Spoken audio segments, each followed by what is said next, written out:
Assalamualaikum warahmatullahi wabarakatuh.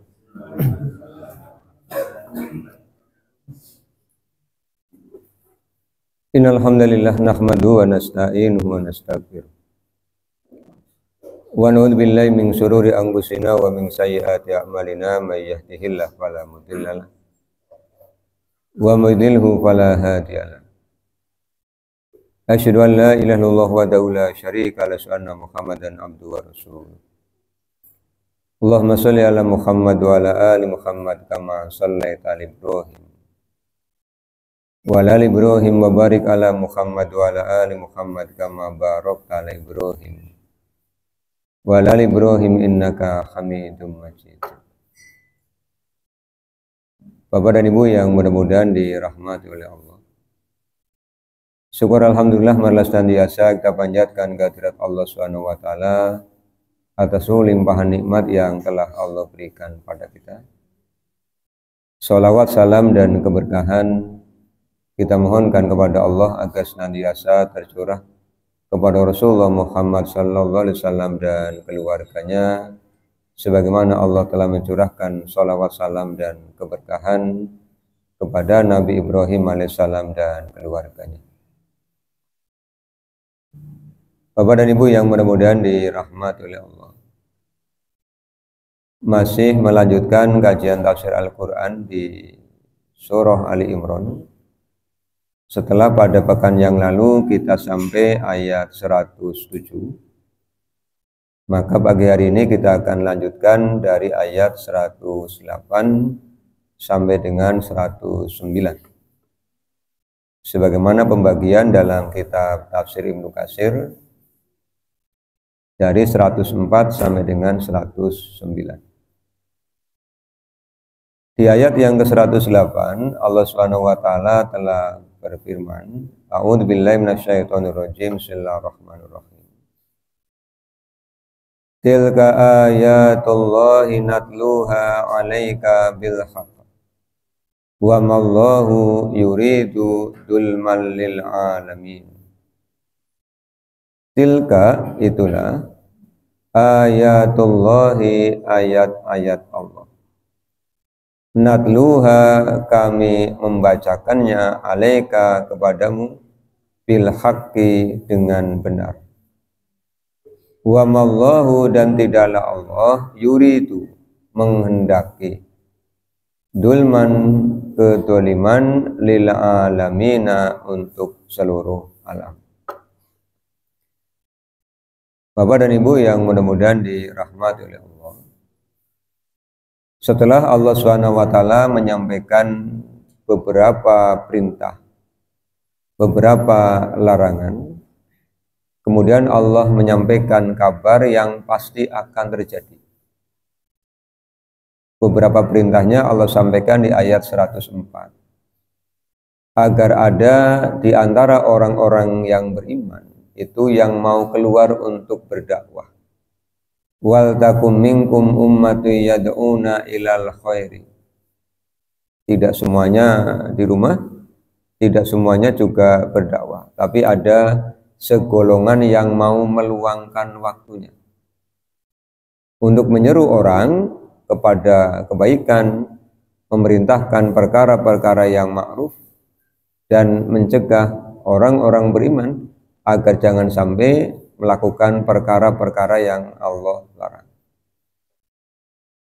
Kemudian di ayat 105 Allah juga mengingatkan orang-orang yang beriman, mengingatkan kita semua untuk tidak meniru perilaku yang telah terjadi pada ahli kitab, yaitu tafarraqu wakhtalafu, bercerai-berai dan berselisih. Kita bersyukur sekali kepada Allah Subhanahu wa taala, Bapak dan Ibu.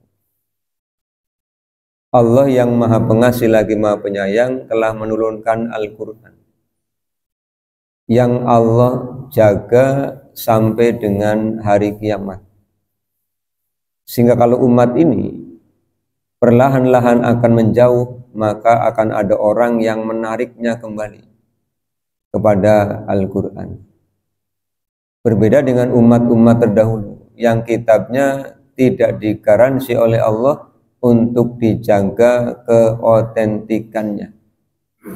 Maka begitu nabinya wafat, generasi-generasi di belakangnya semakin lama semakin menjauh. Baru nanti Allah kirimkan nabi dan rasul untuk menyeru mereka kembali mengikuti syariat Allah Subhanahu wa taala. Kita orang-orang beriman, orang-orang muslim punya Al-Qur'an. Sehingga kalau kita baca di Al-Qur'an surah An-Nisa ayat ke-59, Allah menyampaikan, ya ayyuhalladzina amanu atiullaha wa atiur rasula wa ulil amri minkum. Fa in tanaza'tum fi shay'in farudduhu ilallahi war rasuli in kuntum tu'minuna billahi wal yawmil akhir. Zalika khairu wa ahsanu ta'wila. Di situ ada pernyataan dari Allah Subhanahu wa taala, fa in tanaza'tum fi shay'in. Jika kalian berselisih tentang suatu perkara, ada perbedaan pendapat. Padahal kalau sama-sama menyadari tidak akan berselisih. Kalau sama-sama menyadari tidak akan bercerai-berai. Tapi kadang-kadang ego mengalahkan akal sehat. Jadi kalau tidak diikuti, akhirnya kemudian memisahkan diri dari barisan yang sudah ada. Allah SWT mengingatkan, kalau ada sesuatu yang diperselisihkan, fa in tanaza'tum fi shay'in farudduhu ilallah, maka kembalilah kepada Allah. Kembali kepada Allah maknanya kembali kepada Al-Qur'an. Lihat apa yang menjadi pokok perselisihan, cari solusinya di dalam Al-Qur'an. Kalau tidak ada, kembalilah kepada Rasul. Cari solusinya di dalam sunnah. Buka kembali kitab-kitab hadis. Ini yang Allah ingatkan agar kita tidak berselisih. Kita punya Al-Quran, kita punya sunnah. Bapak dan Ibu yang mudah-mudahan dirahmati Allah. Akibat bercerai-berai, akibat berselisih, Allah SWT memberikan peringatan bahwa orang-orang yang bercerai-berai dan orang-orang yang berselisih akan Allah timpakan siksaan yang besar. Walahum azabun adzim. Di 104 Allah menyampaikan perintah dengan kabar gembira. Kabar gembiranya wa ulaika humul muflihun. Di 105 Allah menyampaikan peringatan berupa larangan. Jika itu dikerjakan maka akan ada hukuman yang menanti. Di 106, 107 Allah menggambarkan akhir kesudahan dari kehidupan kita manusia. Di Al-Quran surah Al-An'am ayat yang ke-31 Allah SWT mengingatkan kita semua. Allah berfirman, qad khasiral ladzina kazzabu biliqa'illah. Sungguh rugi orang-orang yang mendustakan pertemuan dengan Allah. Ini sesuatu yang pasti. Kalau tidak meyakini akan adanya pertemuan dengan Allah, maka kerugian yang akan dia dapatkan. Sebab ketika nanti hari itu sampai, hari pertemuan semua manusia bertemu dengan Allah SWT, maka kondisi manusia akan dipisah antara yang berwajah putih di ayat yang ke-107. Kemudian ada kelompok manusia yang berwajah hitam. Dan sudah kita kaji, orang-orang yang berwajah putih adalah orang-orang yang mendapatkan rahmat dari Allah. Fafi rahmatillah. Sedangkan orang-orang yang berwajah hitam adalah orang-orang yang kafir setelah mereka beriman. Akafartum ba'da imanikum. Ini yang Allah sampaikan. Bapak dan Ibu yang mudah-mudahan dirahmati Allah. Setelah menjelaskan perintah, menyampaikan larangan, memberikan kabar gembira, memberikan peringatan, maka pada ayat 108 Allah menyampaikan tilka ayatullah. Itulah ayat-ayat Allah. Dan bagaimana reaksi kita manusia, Bapak dan Ibu, ketika ayat Allah ini sampai? Ketika ayat Allah ini sampai kepada kita, bangsa manusia, maka ada yang mau mendengar, kemudian mentaati. Ada yang mau mendengar, tidak melaksanakan perintahnya, juga tidak meninggalkan larangannya. Ada yang mau mendengar, perintah-perintahnya dilaksanakan, tapi larangan-larangannya juga dilaksanakan. Ada yang ketika Al-Quran ini datang, dia mau mendengar, kemudian dia mau mentaati. Maka di dalam Al-Quran surah Fatir ayat 32 dan 33, Allah SWT menyebut ada orang yang dolimul nafsi, ada orang yang menganiaya diri sendiri. Al-Qur'annya datang, perintahnya dia ketahui, perintahnya dia pahami, tapi dia tidak melaksanakan. Tidak hanya menyangkut ibadah mahdoh, Bapak, tetapi juga segala macam perintah yang Allah berikan pada kita dan kita mampu untuk melaksanakan. Orang-orang yang sudah menyatakan dirinya sebagai orang muslim tentu tahu bahwa perintah sholat itu wajib atas diri. Bahkan kalau kita belajar fikih, sholat 5 waktu itu dihukumi fardu ain. Fardu ain itu artinya kewajiban yang sifatnya individual, kewajiban yang tidak dapat diwakilkan, kewajiban yang tidak dapat digantikan. Sholat untuk hari ini, ya hari ini, karena besok ada sholat lagi. Kemarin juga sudah ada sholat yang sama. Ini fardu ain. Berbeda dengan sholat jenazah. Sholat jenazah itu fardu kifayah. Kalau sudah ada yang melaksanakan, maka yang lain tidak berdosa. Ini kewajiban yang diketahui oleh semua orang muslim, bahwa sholat itu adalah kewajiban individu. Maka di momentum bulan Rajab ini, yang diyakini oleh masyarakat kita sebagai bulan di Isra Mi'rajkannya Rasulullah Sallallahu Alaihi Wasallam. Meskipun kalau membaca sejarah, para sejarawan berbeda-beda, Bapak dan Ibu. Tapi yang jelas di negeri ini setiap tanggal 27 Rajab kan diperingati dan dijadikan sebagai hari libur nasional. Memanfaatkan momentum bulan Rajab ini, saya mengingatkan diri saya dan Bapak Ibu semua untuk mengoptimalisasi semangat melaksanakan sholat. Sholat fardu iya, sholat tatawu juga iya. Tidak hanya semangat melaksanakannya, meningkatkan kualitasnya. Laksanakanlah sholat dengan sholat yang bermakna, supaya ada bekas. Min asari sujudnya tidak hanya dalam bentuk fisik, tetapi bekas dalam bentuk perilaku. Ada bekasnya. Apa bekas dalam bentuk perilaku itu? Tanha anil fahsya'i wal munkar. Orang yang sholatnya sudah berkualitas, maka akan terjaga dari perbuatan keji dan munkar. Itu ukurannya yang Allah sampaikan di Al-Quran surah Al-Ankabut ayat 45. Utlu ma uhiya ilaika minal kitabi wa aqimis sholat. Inna sholata tanha anil fahsya'i wal munkar. Ini buktinya sholat sudah sesuai adalah perilakunya terjaga. Bapak dan kemudian ada orang yang ketika Al-Quran datang, dia pura-pura menerima, pura-pura beragama Islam, tapi hatinya tidak.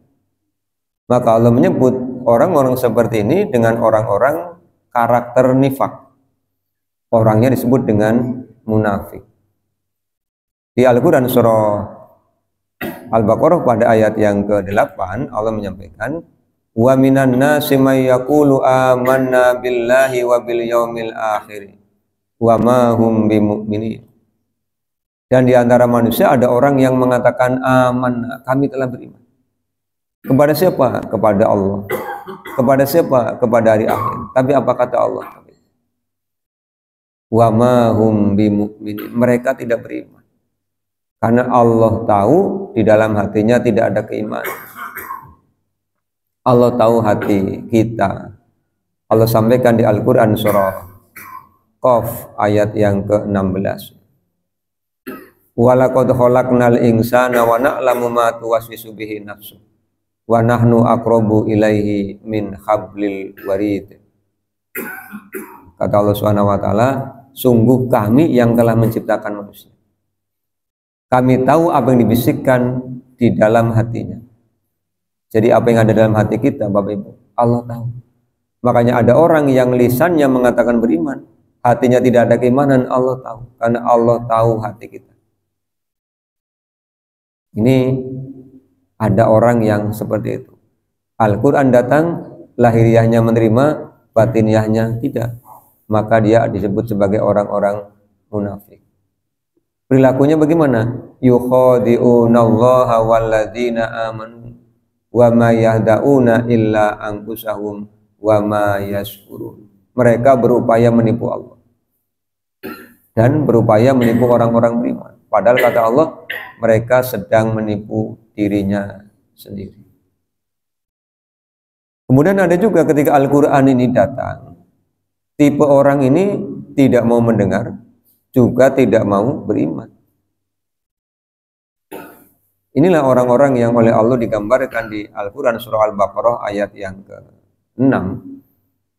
Innal ladzina kafaru sawa'un alaihim a'anzartahum am lam tungdirhum la yu'minun. Orang yang sawa, sehingga gambaran orang yang sawa ini digambarkan dengan batu, bukan dengan besi, bukan dengan baja. Besi dan baja itu bisa dilelehkan pada suhu tertentu. Begitu dipanaskan dengan suhu tertentu, maka baja ini bisa meleleh, besi ini bisa meleleh. Tapi yang namanya batu, mau dipanaskan berapapun, ya tetap batu. Sehingga Allah menyebutnya summa qasat qulubukum min ba'di dzalika fahiya kal hijarah. Kal hijarah. Maka Bapak dan Ibu, kalau kita memahami informasi Al-Quran seperti ini, hati manusia itu kan dapat dikelompokkan menjadi 3 kategori. Ada hati yang sehat, qalbun salim. Begitu Al-Quran datang, maka akan ada getaran di dalam hati, akan ada peningkatan kualitas keimanan. Jadi gambarannya seperti baterai yang dicas penuh, sehingga alat yang menggunakan baterai ini akan semakin cepat kerjanya, akan semakin kencang larinya. Begitu hati ini dicas dengan Al-Quran, fisiknya ikut bersemangat di dalam mentaati Allah Subhanahu wa ta'ala. Gambarannya begitu. Di Al-Quran surah Al-Anfal ayat yang kedua kan Allah mengatakan kita, innamal mu'minuna alladzina idza dzukirallahu wajilat qulubuhum wa idza tuliyat alaihim ayatuhu zadathum imana wa ala rabbihim yatawakkalun. Idza tuliyat, apabila dibacakan, ayatuhu, ayat-ayat Allah, dibacakan Al-Quran, Bapak Ibu nanti bisa mengukur apakah diri kita sudah sampai pada predikat mukmin atau belum. Kalau Quran dibacakan, imannya akan bertambah. Tapi kalau Quran dibacakan kok imannya tidak bertambah, ini hati-hati. Berarti ada yang salah dengan hati kita. Orang yang qalbun salim, begitu Quran dibacakan, pemaknaannya disampaikan, ia akan mengatakan, kami telah mendengar ya Allah, sami'na wa ata'na, dan kami akan mentaati. Tadi diingatkan di 104, kita punya kewajiban untuk ngajak orang lain, kita akan laksanakan. Minimal siapa? Orang-orang yang ada di dalam rumah kita. Anfusakum wa ahlikum. Termasuk ketika para suami bangun sepertiga malam yang akhir, ketika melihat istri belum bangun, bangunkan. Ajak untuk qiyamul lail. Atau sebaliknya, yang bangun duluan istri, bangunkan suaminya untuk melaksanakan qiyamul lail. Ini bagian dari ya'muruna bil ma'ruf.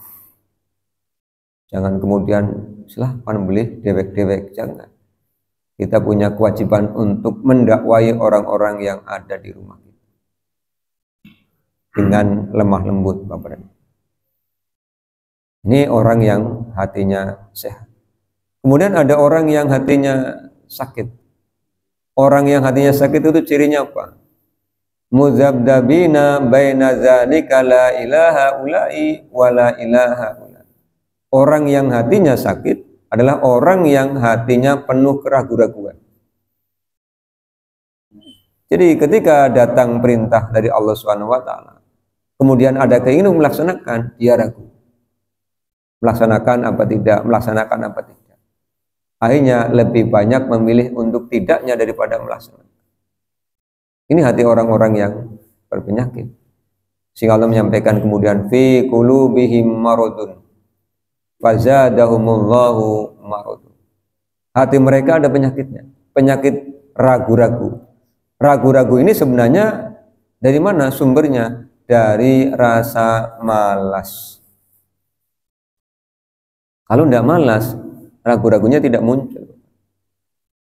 Ya seperti pagi hari ini misalnya,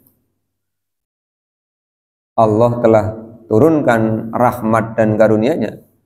Jadi hujan itu adalah rahmat dan karunia Allah yang Rasulullah sampaikan di dalam kitab Sahih Al-Bukhari. Kemudian pagi mau bangun suhunya lumayan dingin, kalau orang-orang yang beriman tidak masalah. Begitu bangun langsung cenggelek, berdoa, berzikir, berwudu, kemudian qiyamul lail.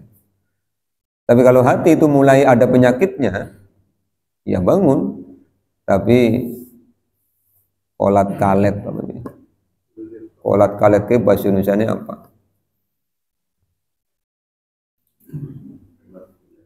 Apa mas?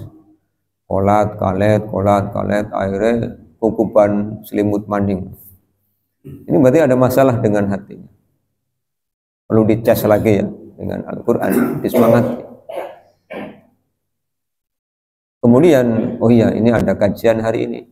Hatinya ragu juga, mangkat apa orang. Sampai ngitungi mangkat orang, mangkat tambah orang, mangkat orang, orang. Itu diawali dari rasa malas. Tetapi ketika orang-orang beriman yang hatinya sehat, tidak pernah berpikir begitu. Oh ini ada kajian, insya Allah berangkat. Tidak usah mikirin nanti kalau berangkat, ustadznya berangkat apa tidak. Jangan-jangan udah jauh-jauh, hujan-hujan, ustadznya tidak ada. Nanti padi kecewa kan begitu. Pulang ngarung lendeng, dilawani hutan-hutan mangkat kak, ustadznya orang mangkat. Ini bukan hati orang beriman. Karena orang beriman itu apapun ketaatan, nawaitunya lillah. Bukankah tiap langkahnya dinilai oleh Allah Subhanahu wa taala? Tapi kalau nanti disesali, digetuni, ya tidak akan dinilai. Karena masih ada unsur keterpaksaan. Itu hati yang sakit. Kalau hati yang mati, qalbun maut, hati yang mati, itu tadi sawaun alaih. Dibacakan Quran tidak ada reaksi, diberikan kabar gembira tidak tertarik, disampaikan ancaman tidak takut. Ini sudah seperti ini bahaya. Berarti tipe orang yang khatamallahu ala qulubihim wa ala sam'ihim wa ala absorihim ghishawah.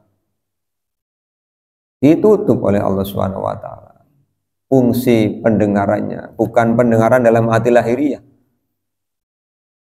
Pendengarannya normal, tapi Quran yang dibacakan tidak bisa masuk ke dalam hati. Dan apa penyebabnya, Bapak dan Ibu? Penyebabnya dua. Satu, sombong. Yang kedua, dengki. Yang menyebabkan pesan Al-Quran tidak bisa masuk adalah kesombongan. Apa sih kesombongan itu? Batarul haqqi wa qomtun nasi. Menolak kebenaran.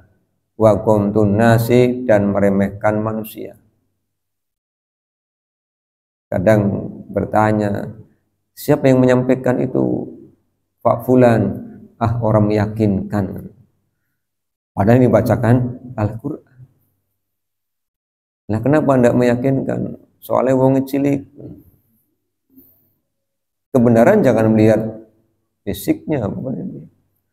Kan ada ungkapan undur makila wala tandur man qala. Lihat apa yang dikatakan, bukan lihat siapa yang mengatakan. Itu kalau masih seperti itu, kesombongan bisa menjadi penghambat masuknya kebenaran ke dalam hati. Yang kedua, karena apa? Karena unsur kedengkian. Kata siapa? Fapulan. Hendak, kalau Fapulan yang menyampaikan tidak mau dengar. Kenapa? Dia itu saingan saya. Saingan kapan? Sejak SMP. Jadi karena bersaing sejak sekolah, kemudian tidak mau mendengar kebenaran. Ini bahaya. Bapak dan Ibu yang mudah-mudahan dirahmati Allah. Al-Quran ini, kata Allah SWT, telah Allah bacakan. Allah titipkan kepada malaikat Jibril sampaikan kepada Rasul, dibacakan kepada Rasulullah dengan hak, dengan benar. Dan setiap Al-Quran ini turun, Rasulullah sampaikan kepada para sahabat. Para sahabatnya mendengarkan, menghafalkan, dan mencatat. Ini bagian dari penjagaan Allah terhadap Al-Quran. Sampai sekarang Al-Quran masih terjaga. Jangankan mengubah ayat, baca teks ayat, ada harokat ketukar saja ketahuan. Apalagi kalau menghilangkan ayatnya, kata terlewat saja ketahuan. Karena Allah yang memberikan penjagaan. Lewat apa? Lewat Allah anugerahkan kepada orang-orang mukmin yang mau menghafalkan. Pasti langsung ketahuan. Minimal ketika baca langsung diingatkan atau setelah selesai. Mas, maaf ya, tadi ada yang kelewat. Yang mana Pak? Ini, kalimat ini. Oh iya, jazakallah. Kalau diingatkan, berterima kasih, doakan yang mengingatkan. Kadang-kadang diingatkan tidak terima, jengkeli, begitu ketemu ingat, melakukan medeng-medeng, orang belum salaman, ini kedengkian. Berterima kasih Allah menyayangi kita, kemudian menggerakkan hati orang ini datang mengingatkan. Jangan menyimpan kesombongan, jangan menyimpan kedengkian, Bapak Ibu. Karena ini menjadi penghambat Al-Quran masuk ke dalam hati. Dan orang yang sombong ini kan tidak merasa dirinya sombong. Kalau penyakit lahiriah, yang merasakan orang yang sakit. Kok tidak datang kajian? Iya Pak, lagi sakit kepala. Oh, migrain? Enggak. Asam lambung naik? Enggak. Siapa? Tanggal tua Pak. Weta ketunggal yang memakai tanggal. Bisa nih tanggal tua, iya. Harus bayar air, harus bayar listrik, anak sudah bolak-balik telepon, kirimannya belum sampai-sampai, jadi mumet Pak. Misalnya itu kan yang merasakan siapa? Yang sakit. Disuguhi makan, kok makannya sedikit. Iya, lagi sariawannya banyak. Kok kenapa? Ya tanggal tua Pak. Jadi kalau tanggal tua sariawanan juga. Karena banyak pikiran, akhirnya kan tingkat stresnya tinggi. Ini kan yang merasakan yang sakit. Makanya ketika orang sakit fisik, kemudian datang ke dokter, dia akan cerita yang dirasakan bagian ini, bagian ini, bagian ini. Tapi kalau sakitnya sakit psikologis, penyakitnya penyakit hati, kesombongan, kedengkian, yang bisa merasakan bukan orang itu, tapi orang lain. Jadi orang bisa menilai kita lagi dengki apa tidak, gampang.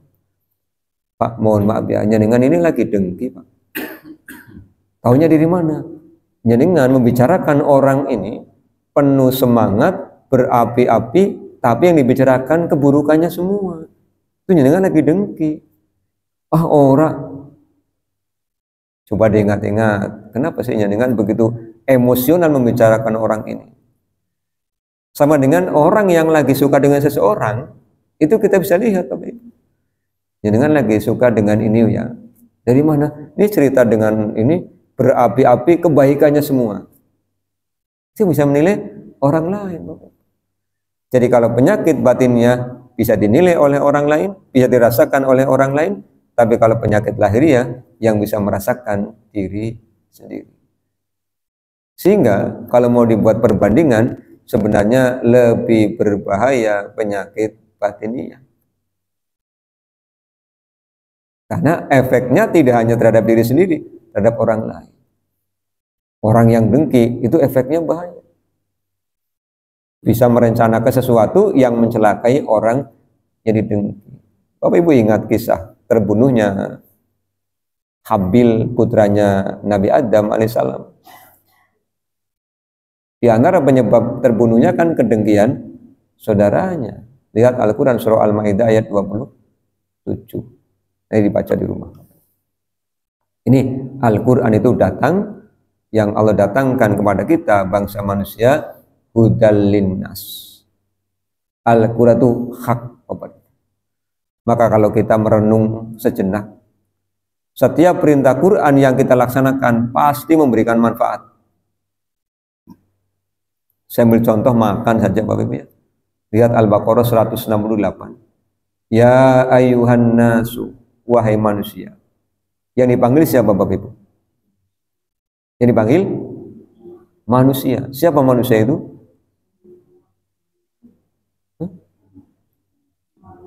You and me, we are.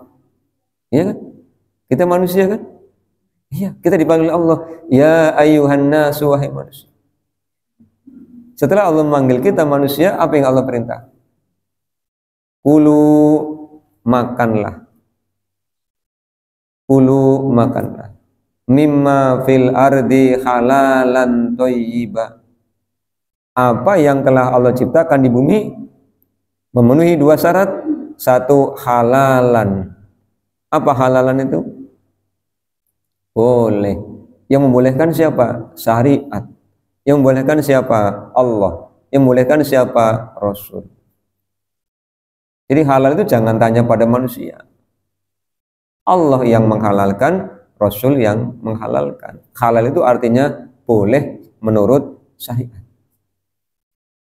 Kemudian Allah memberikan ciri yang kedua yang boleh dimakan apa? Thayyiban, yang thayyib, yang baik. Maka setiap makanan yang halal dan baik dikonsumsi memberikan manfaat. Bagaimana kalau tidak memenuhi dua syarat itu? Madorotnya kembali kepada kita. Halal tapi tidak baik. Contoh, sudah divonis setelah konsultasi ke dokter, Bapak mohon maaf, ini asam uratnya naik tinggi. Pantangannya apa? Pantangannya A, B, C, D. Apa saja Pak?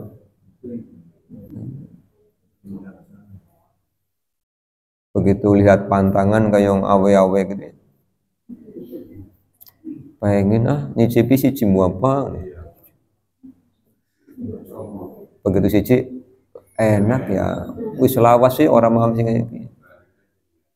Kemudian siji maning tan ya ora apa-apa ya, siji maning akhirnya siji toples habis. Satu toples habis, paginya mau tahajud kan ini sikile lempeng kabeh lara.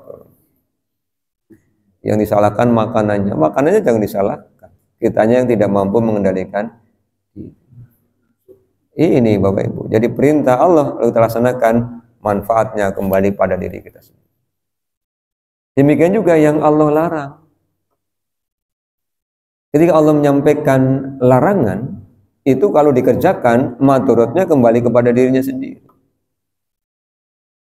Misalnya Allah SWT menyampaikan larangan di Al-Quran surah Al-Isra itu banyak sekali. Di antaranya Allah SWT memberikan larangan zina, wala taqrabuz zina, jangan dekati perzinahan. Yang dilarang itu sangat preventif. Mendekati saja tidak boleh, apalagi melakukan. Maka Rasulullah SAW melarang kita, orang-orang beriman, dilarang berkholwat. Laki-laki dan perempuan dilarang berdua-duaan. Dilarang. Ini bagian dari langkah perzinahan. Dilarang. Karena ketika sudah jatuh ke dalam perzinahan, maka madorot panjang, madorot besar akan menimpa orang tersebut. Dari mulai kehilangan nama baik. Apa sih yang kita punya Bapak Ibu? Yang kita punya hanya nama baik. Kalau sudah hilang nama baiknya, siapa yang akan percaya dengan diri? Atau begitu melakukan ketahuan orang banyak, akan dipermalukan. Ketika sudah punya pasangan, akan rusak rumah tangga. Anak-anaknya akan ikut menanggung malu atas perilaku orang tua. Orang tuanya akan ikut menanggung malu atas perilaku anaknya, keluarganya. Bapak dan Ibu, kita harus ingat, kita itu semua punya banyak peran. Jadi jangan merasa sebagai individu. Sebagai ayah di hadapan putra-putrinya, sebagai suami di hadapan istrinya, sebagai anak di hadapan ibu bapaknya, sebagai menantu di hadapan ibu bapak mertuanya, sebagai kakak di hadapan adik-adiknya, sebagai adik di hadapan kakak-kakaknya, sebagai paman di hadapan keponakan-keponakannya, sebagai keponakan di depan paman dan pakdenya, di tempat kerja sebagai bawahan, sebagai atasan. Itu peran kita. Jadi jangan merasa kalau melakukan pelanggaran aman. Tidak, kita itu mewakili banyak pihak. Itu yang nanti akan menjadi penjagaan. Dan penjagaan terbaik apa Bapak dan Ibu? Keyakinan bahwa Allah mengawasi diri kita, bagian dari keimanan. Ini Al-Quran menyampaikan perintah. Ketika perintah kita laksanakan, manfaat. Ketika larangan kita tinggalkan, manfaat. Sebaliknya, perintah ditinggalkan menimbulkan madorot, larangan dilaksanakan menimbulkan madorot. Makanya Allah menyampaikan, wa mallahu yuridu dzulmal lil alamin. Allah tidak menginginkan kedoliman untuk seluruh alam. Artinya apa Bapak Ibu? Allah tidak menginginkan kita sengsara. Di Al-Quran surah Fusilat ayat 46, Allah menyampaikan, man amila sholihan falinafsih wa man asa'a fa'alaiha wa ma rabbuka bidzalamil lil abid. Siapa yang beramal soleh untuk dirinya, siapa yang berbuat buruk untuk dirinya, Allah tidak pernah menganiaya hamba-hambanya. Artinya apa Bapak Ibu? Kebahagiaan dunia kita yang milih, kita yang mengupayakan. Kita yang memilih dan kita yang mengupayakan. Kalau hasil itu milik Allah. Maka ada konsep tawakal. Sakit, tawakal. bersabar, berobat, minum obatnya, berdoa, meminta kesembuhan. Itu tawakal. Jangan sakit, tidak mau berobat, tidak mau bersabar, tidak mau berdoa, pantangan laksanakan. Ya sakitnya tambah sakit. Pegawainya ngerung-ngerung baik. Ya tadi contoh tadi, asam uratnya tinggi, semua pantangan dimakan. Tambah sakit, anger bengi, ngerung-ngerung apa ngereng-ngereng. Ada sing jengkel kan sing sehat ya. Dikandani orang nurut ya, jadi ini kayak jawabannya pengen sih, oh pengen lara berarti. Gitu ya.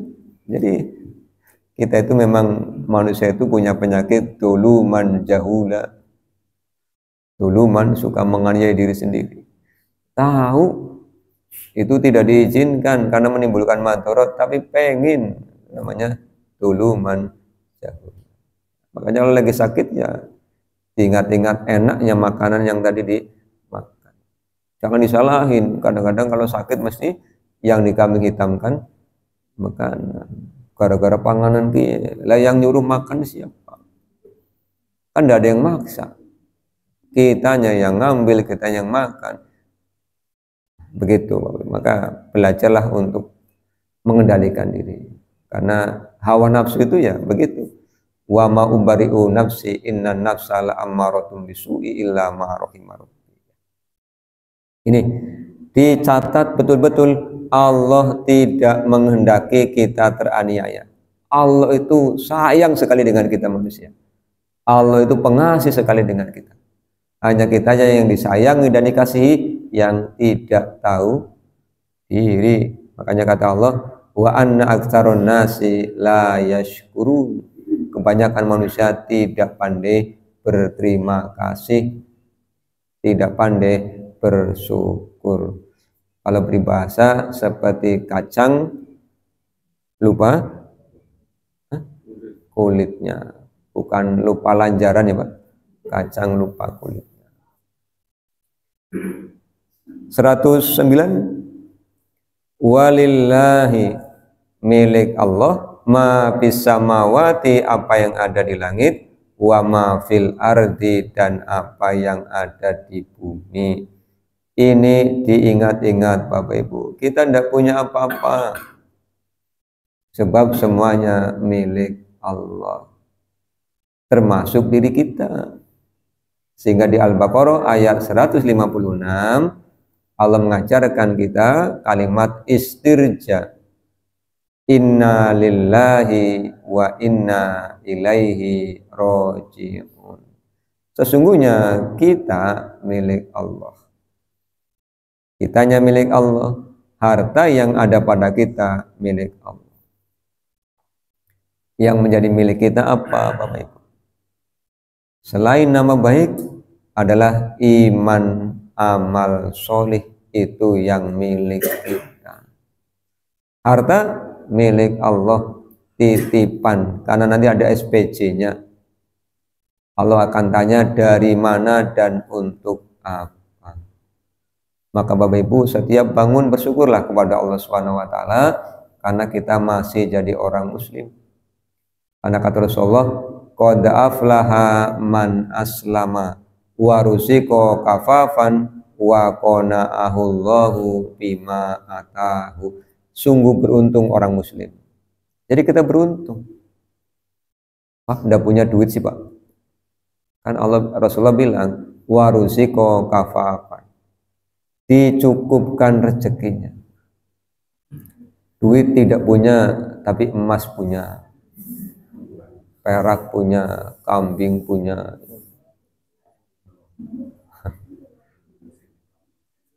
Itu kan dicukupkan rezekinya.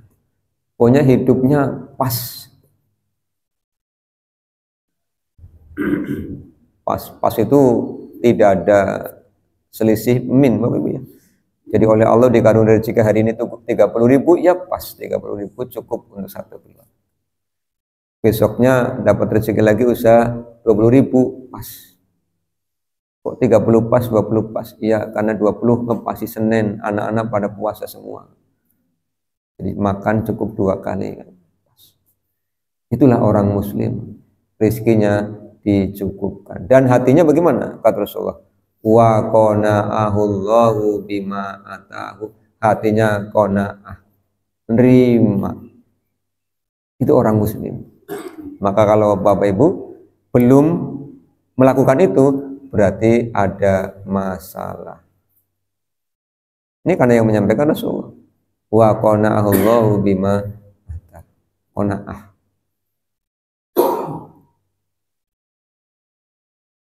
Wa ma fil ardh, apa yang di bumi milik Allah. Dan ujung-ujungnya apa Bapak Ibu? Wa ilallahi, dan kepada Allah turja'ul umur. Segala urusan akan dikembalikan. Kitanya akan kembali kepada Allah, kitanya akan dimintai tanggung jawab oleh Allah Subhanahu wa taala. Maka kalau kita tidak menyiapkan bekal terbaik, kita akan rugi dan menyesal. Bapak dan Ibu yang mudah-mudahan dirahmati Allah, Allah telah berikan kita semua waktu yang sama. Setiap hari diberikan waktu yang sama. 23 jam, 59 menit, 59 detik. Itu yang Allah berikan kepada kita. Dibulatkan 24 jam. Waktunya sama. Kalau tidak memanfaatkan waktu, kita akan menjadi lafi khusrin, sungguh berada di dalam kerugian. Supaya tidak rugi apa? Lakukan 4 langkah. Illalladzina amanu wa amilus solihati wa tawasaw bil haqqi wa tawasaw bis sabri. Lakukan 4 langkah. Iman, amal soleh, saling berwasiat tentang kebenaran, saling berwasiat tentang kesabaran. Sehingga ketika nanti kita menghadap Allah Subhanahu wa taala, kita dibangkitkan dalam keadaan berwajah putih, mendapatkan rahmat Allah Subhanahu wa taala, mendapatkan pelindungan di mahsyar, diselamatkan ketika melewati sirat, dan akhirnya dimasukkan ke dalam surganya Allah Subhanahu wa taala. Pertahankan keimanan, pertahankan keislaman. Bapak dan Ibu yang mudah-mudahan dirahmati Allah, demikian kajian tafsir Al-Quran pada pagi hari ini, surah Al-Imran ayat 108 dan 109. Demikian, kalau ada pertanyaan disilahkan.